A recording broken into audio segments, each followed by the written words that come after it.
What's happening there, Reject Nation? Thwip. And I gotta thank all you thwippers out there, because the amount of social media messages I got yesterday, I was like, what? Nah, what? And I listened to this stuff she got sent. So if you guys don't know, there's gonna be some spoilers in here, all right? This is leaked. Every leak you gotta take with a grain of salt. But once you start seeing a bunch of videos on Twitter, YouTube, and then it extends to Google Drive and Dropbox being taken down, like, oh damn, this must be real. This must be very real. Verifiable leak right there. So if you guys haven't heard the soundtrack for Spider-Man No Way Home, we don't have it, but it did leak, and then I got to listen to a good amount of it before it got taken off the internet. Yeah, there's some big reveals here, so I wanted to talk a little bit about my experience when listening to track 19 specifically. And then there's also titles for the tracks out there. Now the titles, all I saw was like, I got a screenshot of what the titles were, but it didn't look like they were from like the back of a CD or something. It looked like they were from someone's notes. So I'm not 100% sure if those are real or not, but it seems likely. Yeah. It certainly matches a lot of the plot leaks we've seen. And then there's a couple of them that I wish that didn't know the titles for. So when we go through the titles, I'm warning you, there's going to be some major spoilers there. And we will give a heads up when we start going through the titles if you want to not watch that part, because yeah, the titles have some big ones. We're going to focus on just a few of those tracks. But guys, so when I got word, it was like, you're going to want to listen to track 19. You're going to want to listen to track 19. I didn't know the title of it at the time. When I was listening to it, and here's a little bit of a spoiler, suddenly started hearing Tobey Maguire's theme song coming in.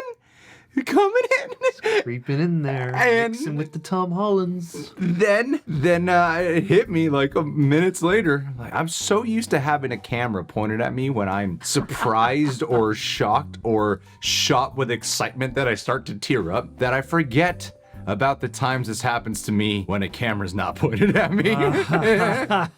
Because yeah, there's no way in hell we can play this in a video. But my personal experience, when that tune instantly started coming in, because I just rewatched the Spider-Man Raimi films, I recognized it right away. I just went, oh, and my eyes shot red. It was beautiful. Absolutely beautiful. And I listened to a lot of the soundtrack. This is a powerful soundtrack. This is like pure Michael Giachinno. I'm still not pronouncing his name.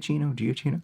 Giovanni! This is pure Michael Giachinno. I'll be completely frank with you. I wasn't all that impressed with the Spider-Man Homecoming or Spider-Man Far From Home soundtracks. There's a lot of MCU movies that have a well-regarded soundtrack, a well-regarded score. For the most part, they don't really stand out. This album is solid. The music here kept giving me chills. I love the hell out of it. I think it's one of the best scores I've heard so far. For people saying like it could be fake, maybe, that's a lot of it's a great talented fake. work you have to do to If fake this is this. fake, you Fake should be 23 working for tracks. Hollywood. Yeah, because this is amazing stuff, man.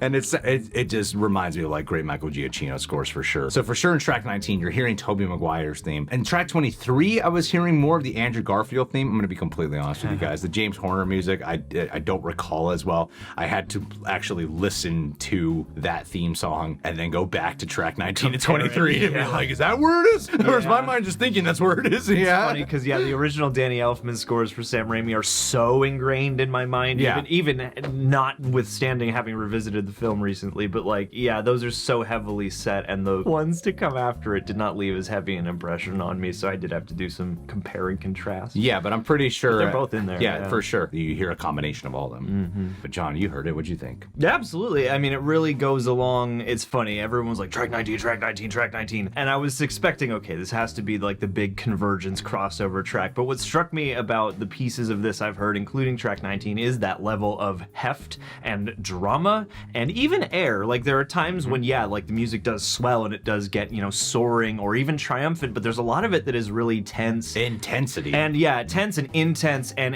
harkens to something that is going to be emotionally sort of heavy and harrowing. And I was sitting there listening going, man, I mean, we're all going to be like excited and losing our minds if and when, I'm going to say when, in light of all this, the other two show up. But now it got me kind of thinking like, that's probably also also going to be probably at like a moment of intense desperation or something like that, to where they really do feel like they're here to not only give us like the fan expectation we've always wanted, but to save the day, to help in a dire situation. And yeah, that was the most striking thing. It's like Tom Holland and various other people have talked about, this is going to be the most harrowing movie for Peter Parker. I definitely buy that based off the excerpts out of the score that I've heard thus far. I didn't hear all of it, but a lot of the tracks that I did hear, I was very much surprised by just how it was getting my imagination going. It's very evocative, But guys, let's go through some titles. I didn't expect there to be such big spoilers in the titles. One of them I was even a little bit upset, but like, why would you even put that on the out? Like, why would you call it that? If this is indeed the title, why would you call it that? First things first, track 19, the one everyone was talking about,